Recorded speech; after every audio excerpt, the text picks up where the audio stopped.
Apakah dominasi Maximo Kielès benar-benar murni karena bakat, atau ada strategi tersembunyi di balik garasi Aspar? Kenapa ban di Jerez tiba-tiba jadi masalah besar bagi hampir semua tim papan atas? Apakah ini balapan yang akan menjadi titik awal runtuhnya dominasi Kielès musim ini? Jawabannya ada di akhir video. Jangan di-skip agar tidak gagal paham. Arena Pengadilan Jerez. Di sebuah kota kecil di selatan Spanyol, ada satu tempat yang tidak sekedar menjadi lintasan balap, melainkan ruang pengadilan bagi masa depan para pembalap muda. Circuito de Jerez Ángel Nieto. Di sini, sejarah tidak ditulis dengan tinta, tapi dengan bekas ban yang terbakar di atas aspal panas. Moto3 tahun 2026 tidak datang ke sini hanya untuk melanjutkan kalender. Ini adalah momen seleksi brutal. Siapa yang layak naik, dan siapa yang akan hancur di bawah tekanan ribuan mata yang menuntut kesempurnaan. Memasuki bulan April, suhu Andalusia mulai naik, tapi yang jauh lebih panas adalah atmosfer di dalam paddock. Ada sesuatu yang sedang dibangun, sebuah cerita besar, tentang dominasi yang mulai terasa terlalu sempurna, rivalitas yang semakin tajam, dan harapan besar dari satu bangsa di Asia yang menunggu keajaiban. Namun di balik semua sorotan kamera dan euforia penonton, ada satu hal yang tidak terlihat. Sebuah bayangan yang mulai menyelimuti sesi latihan bebas hari Jumat. Bisikan teknis mulai terdengar, mekanik saling bertukar pandangan. Rumor soal kestabilan ban mulai muncul ke permukaan. Dan ketika rumor mulai beredar di paddock, itu bukan sekedar gosip, itu tanda awal dari sesuatu yang lebih besar. Karena di Jerez, satu detail kecil bisa mengubah segalanya. Dan kali ini, semua mengarah ke satu titik, tikungan terakhir yang legendaris. Kalau kamu dukung perjuangan Veda Ega Pratama di Moto3, ini saatnya kita tunjukkan kekuatan kita. Klik subscribe sekarang, nyalakan notifikasi, dan jadi bagian dari perjalanan sejarah balap Indonesia di dunia. Setiap dukungan kalian berarti besar, karena mimpi Veda adalah mimpi kita semua. Dominasi Maximo Kielès dan tekanan yang mengikuti. Mari kita lihat klasemen. Satu nama berdiri paling atas, Maximo Kielès, 65 poin. Angka yang tidak hanya menunjukkan keunggulan, tapi dominasi. Pembalap muda dari CF Moto Gaviota Aspar ini tidak hanya cepat, dia terlihat seperti bermain di level yang berbeda. Tenang, presisi, dan nyaris tanpa kesalahan, seolah-olah tekanan tidak pernah menyentuhnya. Tapi di dunia Moto3, tidak ada dominasi yang benar-benar aman. Dan di balik performa sempurna itu, mulai muncul bisikan yang lebih dalam. Beberapa orang di paddock mulai mempertanyakan, apakah ini murni bakat atau ada strategi tim yang bekerja di balik layar? Aspar dikenal agresif, sangat terstruktur, dan dalam olahraga ini, strategi politik seringkali sama pentingnya dengan kecepatan di lintasan. Sementara itu, di garasi yang sama, Marco Morelli, rekan setimnya, mulai merasakan tekanan yang berbeda, menjadi bayangan dari seorang bintang. Ini bukan posisi yang mudah, dan bagi Kielès sendiri, posisi di puncak klasemen bukan hanya prestasi, ini adalah target. Semua mata tertuju padanya. Semua rival menunggu satu momen kecil, satu kesalahan. Dan tanda-tanda tekanan itu mulai terlihat. Pada sesi latihan pertama, mekaniknya terlihat berdiskusi serius mengenai suspensi depan. Nada bicara yang tidak biasa, gerakan yang lebih cepat. Ini bukan kepanikan, tapi ini juga bukan ketenaman. Bahkan seorang pemimpin klasemen pun di Jerez tidak pernah benar-benar nyaman. Harapan Indonesia, Veda Ega Pratama di titik krusial. Sementara drama berkembang di Spanyol, jutaan pasang mata di Indonesia terfokus pada satu nama, Veda Ega Pratama.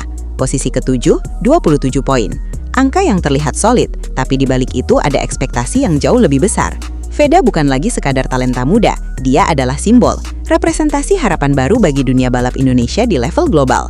Bersama Honda Team Asia, dia membawa lebih dari sekadar ambisi pribadi, dia membawa mimpi sebuah bangsa. Tapi Jerez bukan tempat yang ramah bagi mimpi. Ini adalah sirkuit yang teknis, kompleks, dan sangat kejam bagi pembalap yang belum benar-benar menyatu dengan lintasan. Di sini pengalaman adalah segalanya, dan sebagian besar rivalnya telah mengenal setiap tikungan sejak usia sangat muda. Di dalam garasi Honda Team Asia, suasana terasa tenang, tapi itu ketenangan yang penuh tekanan. Tidak ada kepanikan, tapi juga tidak ada ruang untuk kesalahan. Data menunjukkan satu hal penting, Veda masih tertinggal di sektor ketiga, terutama dalam akselerasi keluar tikungan teknis. Dan itu bukan masalah kecil. Ada spekulasi bahwa tim sedang mencoba pembaruan pada sistem elektronik untuk mengejar performa KTM dan CF Moto. Ini adalah perjudian. Apakah perubahan ini akan menjadi solusi atau justru menambah masalah? Bagi Veda, Jerez bukan sekadar balapan. Ini adalah ujian. Apakah dia akan naik sebagai bintang atau tenggelam dalam tekanan Eropa yang tanpa ampun? konflik internal KTM, Karpe vs Uriarte. Jika Anda ingin melihat tekanan dalam bentuk paling mentah, lihatlah ke garasi Red Bull KTM Ajo. Di satu sisi, Alfa Karpe peringkat kedua klasemen dengan 42 poin, konsisten, cepat, dan jelas menjadi penantang utama gelar. Di sisi lain, Brian Uriarte, talenta Spanyol yang sedang naik daun dan haus pengakuan. Di Moto3, rekan setim bukan sekadar partner, mereka adalah rival terdekat. Dan hubungan antara Karpe dan Uriarte mulai menunjukkan retakan. Setelah insiden kecil di seri sebelumnya, ketegangan tidak lagi bisa disembunyikan. Di Jerez, markas KTM, tekanan semakin terasa. Manajemen tim mengeluarkan instruksi tegas, tidak ada kontak, tidak ada risiko bodoh. Tapi instruksi hanyalah kata-kata, dan di lintasan, insting pembalap seringkali lebih kuat. Saat sesi kualifikasi dimulai, keduanya terlihat saling berebut slipstream. Tidak ada yang mau mengalah, tidak ada yang memberi ruang. Ini bukan lagi strategi, ini ego. Dan media mulai menangkap sinyal ini. Jika Karpe gagal memangkas jarak dari Quiles, posisinya sebagai pembalap utama bisa mulai dipertanyakan. Dan di belakangnya, Uriarte terus menunjukkan peningkatan performa. Ini bukan hanya pertarungan di lintasan, ini adalah perebutan kekuasaan di dalam tim. Dan seperti semua konflik internal, hasilnya bisa meledak kapan saja. Kuda hitam yang mengintai, Veron dan Pini. Sementara perhatian dunia tertuju pada nama-nama besar, ada dua sosok yang bergerak dalam diam, Valentin Veron dan Guido Pini, peringkat ketiga dan keempat klasemen. Mereka tidak banyak bicara, tapi performa mereka berbicara lebih keras dari apapun. Veron dengan gaya balap yang tidak ortodoks sering mengambil jalur yang tidak terpikirkan oleh pembalap lain. Dia berani mengambil risiko, dan di Moto3 itu bisa menjadi senjata mematikan. Di sisi lain, Guido Pini dari Leopard Racing dikenal sebagai spesialis pengereman terlambat. Di Jerez, kemampuan ini menjadi sangat krusial, terutama di tikungan-tikungan cepat yang menuntut keberanian ekstrim. Data telemetri menunjukkan sesuatu yang menarik. Kecepatan rata-rata Pini dalam simulasi balap lebih stabil dibandingkan Quiles. Ini bukan kebetulan, ini ancaman. Dan rumor di pit lane mulai mengarah pada satu hal. Leopard Racing mungkin telah menemukan keunggulan kecil pada sistem pembuangan mereka. Tambahan tenaga yang tidak besar, tapi cukup untuk membuat perbedaan di lintasan lurus. Belum ada konfirmasi resmi. Tapi di dunia Moto3, bahkan dua tenaga kuda bisa mengubah hasil balapan.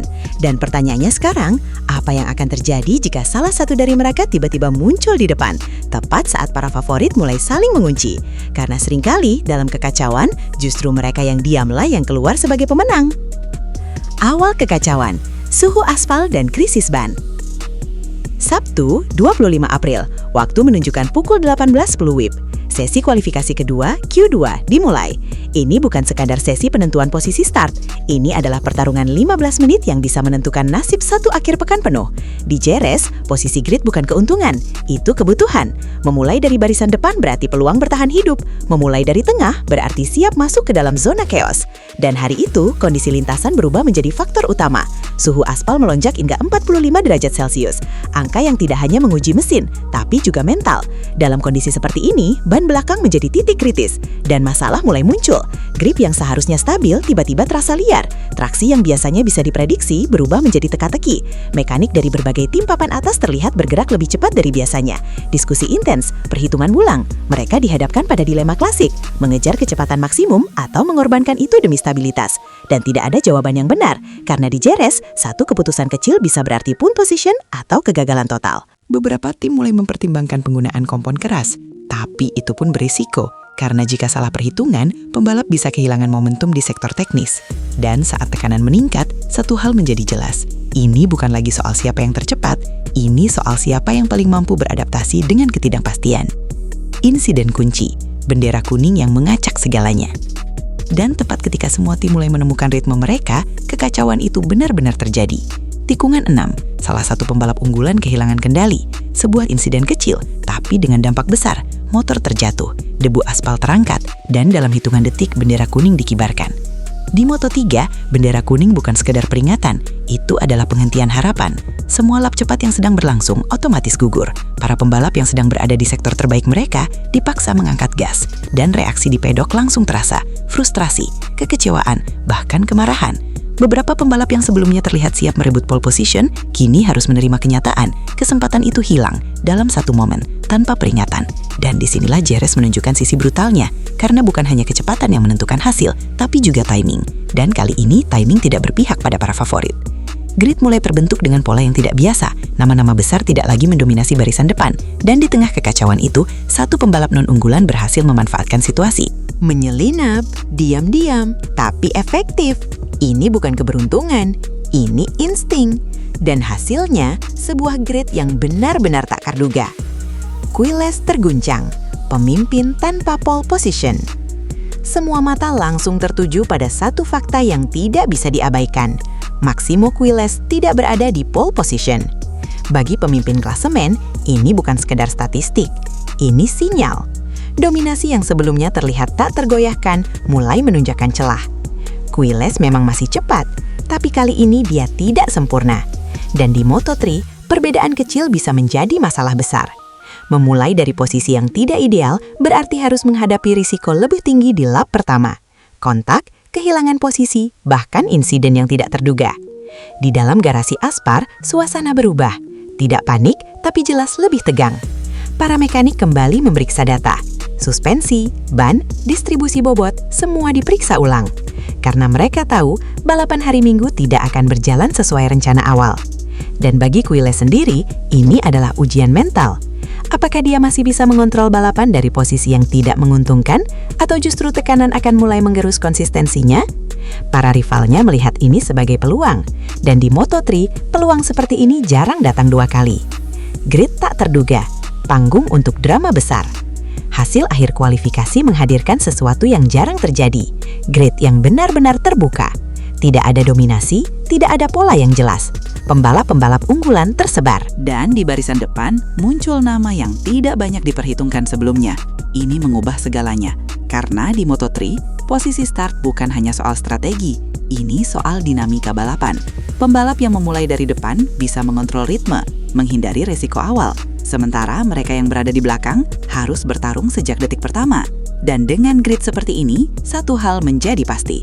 Balapan akan berlangsung agresif sejak lap pertama. Tidak ada ruang untuk menunggu. Tidak ada waktu untuk membaca sosi. Semua akan langsung menyerang. Para analis mulai berspekulasi. Apakah ini akan menjadi balapan yang penuh overtake atau justru penuh insiden? Dan di tengah semua ketidakpastian ini, satu pertanyaan besar muncul. Siapa yang benar-benar siap menghadapi kekacauan? Hari balap, Arena Gladiator di Jerez. Minggu 26 April, pukul 16 WIB, lampu merah menyala, suara mesin mulai naik, dan ketika lampu itu padam, ini adalah Moto3 dalam bentuk paling murni, agresif, cepat, dan tanpa ampun. Sementara itu, dari barisan tengah, Veda Ega Pratama mulai bergerak. Satu persatu posisi mulai diambil, manuver yang presisi, tapi juga beresiko tinggi, karena di setiap overtake ada potensi kehilangan segalanya. Dan dia tahu, ini bukan hanya soal poin, ini soal pembuktian. Tapi balapan ini masih panjang, dan jika ada satu hal yang pasti di Jerez, drama terbesar selalu datang di akhir. 5 lap terakhir, saat fisik dan mental mulai retak. Memasuki 5 lap terakhir, ritme balapan berubah drastis. Ini bukan lagi soal kecepatan murni, ini soal bertahan. Ban yang sebelumnya menjadi senjata, kini mulai menjadi kelemahan. Grip berkurang, traksi tidak lagi konsisten, dan setiap tikungan berubah menjadi tantangan. Para pembalap mulai menunjukkan tanda-tanda kelelahan, bahu menegang, fokus mulai terpecah. Di Moto3, perbedaan sepersekian detik bisa menentukan posisi, dan dalam kondisi seperti ini, kesalahan kecil menjadi sangat mungkin terjadi. Di barisan depan, pertarungan semakin brutal. Quiles masih bertahan, tapi tekanannya jelas meningkat. Carpe terus menempel, Perone tidak mundur satu langkah pun. Sementara di belakang, Pini mulai mendekat dengan konsistensi yang mengancam. Dan di tengah kekacauan itu, Veda Ega Pratama masih berjuang. Posisi demi posisi terus diperebutkan, tapi setiap manuver kini terasa lebih berat, karena saat fisik mulai melemah, mental menjadi faktor penentu. Dan disinilah Jerez benar-benar menguji batas seorang pembalap. Tidak hanya kemampuan, tapi ketahanan. Tikungan terakhir, momen penentu yang tak terelakkan. Dan kemudian, semua mengarah ke satu titik. Tikungan 13, tikungan terakhir Jerez. Dikenal sebagai tikungan Jorge Lorenzo, sebuah tempat di mana banyak kemenangan ditentukan dan banyak mimpi berakhir. Disinilah semuanya memuncak. Di lap-lap akhir, setiap pembalap tahu, ini adalah kesempatan terakhir. Tidak ada lap berikutnya untuk memperbaiki kesalahan. Dan di momen itu, sebuah manuver nekat terjadi. Terlambat mengerem, ban belakang mulai kehilangan cengkraman. Motor sedikit melebar, kontak nyaris tak terhindarkan. Penonton berdiri, suara mesin bercampur dengan teriakan. Ini bukan lagi balapan, ini adalah pertaruhan. Dalam sepersekian detik, keputusan dibuat. Apakah menyerang atau bertahan? Dan keputusan itu akan dikenang. Karena di Jerez, satu manuver bisa menjadi legenda atau menjadi penyesalan yang bertahan seumur hidup. Garis finish, kemenangan, kehilangan, dan cerita baru. Saat garis finish akhirnya dilewati, semuanya terasa seperti ledakan emosi. Para pembalap kembali ke pit dengan tubuh penuh tekanan, fisik dan mental. Ada yang merayakan, ada yang diam. Ada yang bahkan tidak bisa menyembunyikan kekecewaan. Jerez selalu seperti ini, memberi segalanya dan mengambil banyak hal sebagai gantinya. Bagi sebagian pembalap, ini adalah kemenangan besar, hasil dari kerja keras dan strategi yang tepat. Bagi yang lain, ini adalah kesempatan yang hilang, momen yang nyaris diraih tapi terlepas di detik terakhir. Data mulai dianalisis, tim mulai mengevaluasi, dan di balik semua itu, satu hal menjadi jelas. Balapan ini tidak hanya mengubah hasil akhir, tapi juga mengubah arah musim. Karena di Moto3, satu akhir pekan bisa menjadi titik balik. Klasemen berubah, dominasi mulai tergerus. Update klasemen menunjukkan pergeseran yang signifikan. Queenless mungkin masih berada di puncak, tapi keunggulannya tidak lagi aman. Jarak poin mulai menipis, para rivalnya semakin dekat. Carpe tetap menjadi ancaman utama. Perone dan Pini semakin menunjukkan konsistensi yang tidak bisa diabaikan. Dan bagi Veda Ega Pratama, hasil di Jerez menjadi langkah penting, tapi juga pengingat bahwa perjalanan masih panjang. Harapan Indonesia masih hidup, tapi tekanan juga semakin besar. Karena setiap seri berikutnya akan menjadi lebih sulit, lebih kompetitif, dan lebih menentukan. Moto3 2026 tidak lagi tentang satu nama, ini tentang pertarungan terbuka, dan setiap poin menjadi sangat berharga. Aftermath, rumor besar dan bayangan musim depan. Namun cerita tidak berhenti di lintasan. Saat truk-truk logistik mulai bersiap meninggalkan Jerez menuju seri berikutnya di Le Mans pada 10 Mei, sesuatu mulai beredar di balik pintu tertutup garasi. Sebuah kabar, belum dikonfirmasi, tapi cukup kuat untuk menarik perhatian. Rumor tentang kontrak pembalap untuk musim 2027 mulai muncul, potensi perpindahan tim besar. Perubahan struktur, dan mungkin pergeseran kekuatan yang lebih besar dari sekadar hasil balapan. Di dalam garasi Honda, bisikan itu terdengar lebih jelas. Sebuah pengumuman penting disebut-sebut akan segera dirilis. Dan jika itu benar, maka apa yang terjadi di Jerez hanyalah permulaan. Karena dunia Moto3 tidak hanya bergerak di lintasan, tapi juga di balik layar. Dan ketika dua dunia itu bertemu, dampaknya bisa mengubah segalanya. Pertanyaannya setanan, apa yang sebenarnya sedang disiapkan? Dan siapa yang akan menjadi pusat dari badai berikutnya?